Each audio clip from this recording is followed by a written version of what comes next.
கூட்டத்திலிருந்த சிலர் இயேசுவின் வார்த்தைகளை கேட்டபோது உண்மையிலேயே இவர் அந்த இறைவாக்கினர் என்றனர். வேறு சிலர் இவர் மெசியா என்றனர்.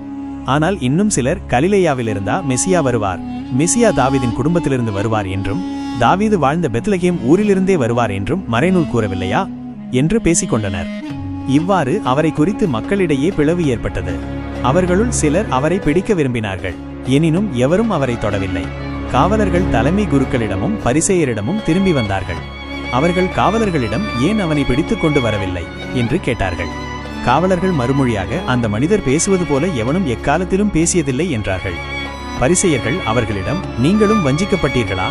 அதிகாரிகளிலாவது பரிசேயர்களிலாவது யாராவது அவனிடம் நம்பிக்கை கொண்டதுண்டா? சட்டத்தை அறியாத இந்த கூட்டத்தார் சபிக்கப்பட்டவர்கள் என்றார்கள்.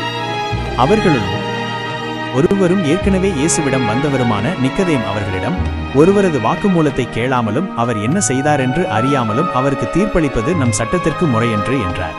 அவர்கள் மறுமொழியாக, நீயும் கலிலேயனா? மறைநூலை ஆராய்ந்து பார், கலிலேயாவிலிருந்து இறைவாக்கினர் எவரும் தோன்றுவதில்லை என்பது உனக்கு தெரியும் என்றார்கள். பின்பு அவர்கள் ஒவ்வொருவரும் தம் வீட்டிற்கு சென்றார்கள்.